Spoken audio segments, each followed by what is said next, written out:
y estás clamando al Señor. Jesús es un Dios de infinita misericordia y amor. Es más misericordioso de lo que puedes imaginar. Si te aferras a Él y no lo sueltas, Él te preservará, te perdonará y te transformará.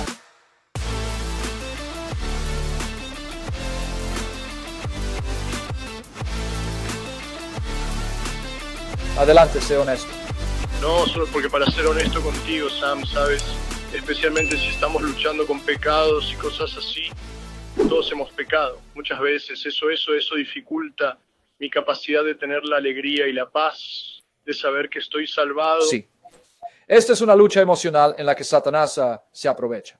Así que déjame, tu problema no es tanto escritural como psicológico y emocional, porque Satanás está jugando con tu debilidad. Así que me alegra que me hayas hecho la pregunta. Sí, la seguridad de la salvación es esta. Si reconoces tu pecado y reconoces tu lucha y no lo justificas. Aunque sucumbes a ello y no quieres, pero lo haces. Y no lo estás justificando. Estás diciendo, es pecado y lo odio. Y estás clamando al Señor. Jesús es un Dios de infinita misericordia y amor. Es más misericordioso de lo que puedes imaginar. Si te aferras a Él y no lo sueltas, Él te preservará, te perdonará y te transformará. La cuestión es, ¿qué significa? ¿Puedes repetirlo? ¿Qué significa aferrarse a Él? Aférrate significa que estás reconociendo lo que Él dice sobre tu situación. En otras palabras, si estás luchando con la homosexualidad, digamos, no estoy diciendo que lo estés. Mi primo dice, chis, él ya sabes, allí, ya sabes, todavía no se sabe sobre él. Es como que la forma en que se ríe y se ve, me pregunto si lucha con inclinaciones homosexuales, pero ese es mi primo. Tendré una sesión privada con él, pero tú suenas masculino. Pero digamos que estás luchando con deseos homosexuales. Estás admitiendo que está mal. Estás admitiendo que es pecado.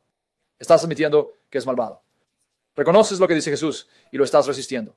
Eso es aferrarse a Cristo diciendo, Señor, estoy de acuerdo contigo. Esto está mal. No quiero hacerlo. Ayúdame. Y Dios te muestra misericordia. ¿Sí me entiendes? Por eso incluso, sí, Maxwell Robertson. David fue llamado el hombre conforme al corazón de Dios. Déjame explicar por qué David fue llamado el hombre conforme al corazón de Dios. Si vas a Hechos capítulo 13 y lees desde el versículo 22 en adelante, ¿por qué fue David el hombre conforme al corazón de Dios cuando era un asesino y un adúltero y un mujeriego? No porque Dios amara su pecado, sino porque David reconoció su pecaminosidad, no la justificó, no insistió en ella. Cuando fue confrontado con el pecado, se quebrantó ante Dios y admitió, soy un pecador y merezco morir. Debido a esa actitud humilde, Dios lo perdonó. Lo que odia a Dios es a las personas que encubren su pecado, tratando de justificarlo, excusarlo y decir que está bien para poder seguir viviendo de esa manera. Ese no eres tú. Desde tu agonía le estás mostrando a Dios que lo amas tanto que te duele y te mata no poder superar este pecado específico. Y estás avergonzado y temes que Dios te rechace. No. Ese es el tipo de corazón que Dios ama. Alguien que reconoce que estoy roto, soy pecador, estoy luchando, sé que es pecado, sé que lo odias, no quiero hacerlo, soy débil.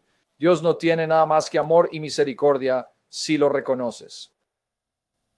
¿Y cómo sé que está en la naturaleza de Dios no darse por vencido conmigo? ¿Cómo sé que no he llegado a un punto en el que Dios simplemente diga, basta con este tipo, ha pecado? Muy fácil. Demasiadas veces le he dado demasiadas oportunidades. Muy fácil. Si Dios te hubiera dado una señal, te importaría menos Dios. No te importaría lo que dice la Biblia. No te importaría lo que tiene que decir Jesús. Y no te importaría la Biblia. Odiarías la Biblia y a Jesús y te rebelarías. Y ahora pelearías contra Jesús y sus palabras, como hacen muchos ateos. Así es como sabes que Él no se ha rendido contigo. Una señal de que Dios se rinde contigo, porque está cansado de ti, es que te entrega a tus deseos. Eso es Romanos 1. Solo voy a darte los versículos y ustedes pueden leerlos después. Romanos 1, 24, ¿verdad? Romanos 1, 24 a 32. ¿Está bien? Dice, cuando una persona ha llegado al nivel de depravación y continúa entregándose voluntariamente a esa depravación y lo justifica, Dios te entrega. Entonces tu conciencia se cauteriza tanto que ya no te importa. Y eso también está en 2 de Tesalonicenses, capítulo 2, versículos 9 a 12. 2 de Tesalonicenses 2, 9 a 12. Así es como sabes que Dios te ha entregado. Cuando no te importa Dios. No te importa llamándolo pecado, en realidad lo disfrutas, lo amas, lo justificas y ahora atacas a Dios y a su Biblia e intentas destruir la fe de los cristianos. Así es como sabes que has llegado a ese punto. Y otra manera en que sé que Dios no se ha rendido contigo, porque Jesús le dijo a Simón Pedro, ¿estás listo para esto? Sí. En Mateo capítulo 18, versículo 21 al 35. Tienes que leerlo completo porque Jesús da una parábola. Mateo capítulo 18, versículo 21 al 35. Pedro le dice a Jesús, Señor, ¿cuántas veces debo pecar? ¿Cuántas veces debo perdonar a mi hermano, cierto? Si peca contra mí, 7 veces. Jesús dice, te digo 70 veces 7. Perdónalo 490 veces al día si reconoce que está pecando. Y se vuelve hacia ti. Ahora, si Jesús me dice que abra la puerta para perdonar a mi hermano que peca contra mí, lo reconoce y se arrepiente, yo nunca cierro la puerta. ¿Cuánto más Jesús, cuyo corazón, cuyo amor es infinitamente mayor que el mío, cuánto más estará abierta la puerta del perdón para ti cuando se trata de Jesús? Entonces Dios... Me pregunto para las personas que se alejan, ¿es una decisión que toman ellos o es Dios tal vez apartándose de ellos? No, es una decisión que tomas. Te alejas de Dios porque no confías en Dios y no tomas su palabra. Entonces Dios honra tu decisión y te entrega. Y te lo probaré. Nuevamente, voy a darte escritura. En Juan 6, si lees del 60 al 66, había un grupo de discípulos que seguían a Jesús. Juan 6, 60 a 66. Cuando Jesús dice, debéis comer mi carne y beber mi sangre, empezaron a quejarse. Es un dicho difícil, ¿quién puede aceptarlo? Entonces Jesús expuso por qué se quejaban, porque él sabía que realmente no creían de corazón. Dice en Juan 6, verso 64, que él sabía que realmente no creían de corazón. Entonces él sabía, porque su fe no era genuina, que se iban a alejar. Y por eso dice en Juan 6, verso 65.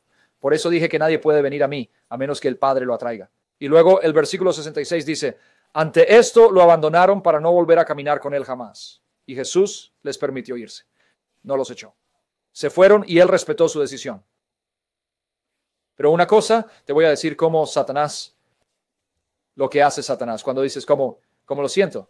La Biblia dice que tienes que llegar a un punto en tu vida en el que no puedes basarlo en tus sentimientos. Tienes que basarlo en la palabra de Dios y su carácter. Déjame explicar lo que quiero decir. Proverbios 28, 26 dice, un necio confía en su propio corazón, en su propio pensamiento, en sus propios sentimientos. Tus sentimientos están corrompidos, manchados por tus deseos pecaminosos, por tu crianza, por la sociedad y Satanás. Tus emociones te engañarán y Satanás lo sabe. Es que Satanás jugará con tus emociones para hacerte sentir muy culpable, tan sucio, indigno, que te da vergüenza enfrentar a Dios y te alejas porque estás demasiado avergonzado, ya que no crees que seas lo suficientemente bueno. Y luego, al mantenerte alejado, lo que sucede es que cuanto más te mantienes alejado de Dios, más te mueres para Dios, menos te importa. Y luego llegas a un punto en el que te rindes. ¿Me sigues hasta aquí? Ya que bien. Ahora este es Satanás jugando con tu mente. Pero por eso Jesús te está diciendo, wow, no puedes guiarte por cómo te sientes. Tienes que tomarme por mi palabra. Confía en mí.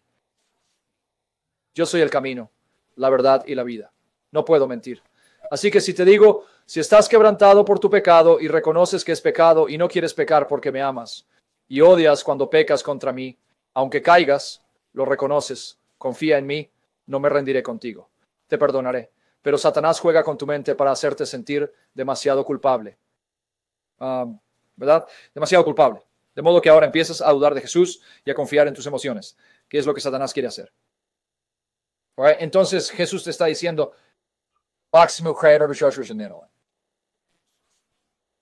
que cuando te digo que este es quien soy y la puerta del perdón siempre estará abierta si reconoces tu pecado y estás quebrantado ante mí, porque nunca te dejaré ni te desampararé. Nunca te abandonaré porque te amo más de lo que sabes. Y si confiesas, como dice 1 de Juan 1, 7 al 10, te perdonaré. ¿Me creerás o vas a confiar en tus emociones que están siendo manipuladas por Satanás para desconfiar de mí? Porque eso es lo que él quiere, hacerte sentir tan culpable que ya no confías en el Señor para poder destruirte. Entonces, ¿qué vas a hacer? ¿Vas a confiar en Jesús o en tus emociones? Voy a confiar en Jesús. Así que deja de guiarte por tus emociones. Por eso es que los matrimonios fallan. Ahora, déjame relacionarlo con el matrimonio, porque Jesús dice que Él es nuestro esposo. Nosotros somos su novia, ¿verdad? ¿Sabes por qué fracasan los matrimonios? Y es una gran razón, porque las personas se desconectan emocionalmente. Aquellas mariposas en el estómago que tenían cuando empezaron a salir se han ido. Así que, como no obtienen ningún estímulo emocional de su pareja, entonces piensan que la relación no vale la pena seguirla. Así que se van con alguien más que les provoca mariposas en el estómago. Y esta es la razón por la que pasan de un matrimonio a otro o de una relación a otra, porque no han aprendido que el amor no es solo emoción. Es un compromiso de hacer lo que es correcto a los ojos de Dios y hacer lo que es beneficioso para el otro. En otras palabras, el amor es acción, no solo sentimiento. Y si no te entrenas para llegar al punto en que el amor no es solo cómo me siento, el amor es algo que hago para mostrar mi devoción a la persona, ya sea que tenga ganas o no. Es como el trabajo. Hay días en los que te levantas, no tienes ganas de trabajar, pero aún así vas a trabajar porque sabes que si no trabajas, vas a perder tu empleo y quedarte sin hogar, ¿verdad? ¿Cuánto más las relaciones? Entonces Jesús está diciendo, puede que no sientas esas mariposas en el estómago por mí. Eso no importa. Tienes que ir más allá del sentimiento y aún perseguirme, confiar en mí y hacer lo que te digo, porque sé que es lo mejor para ti.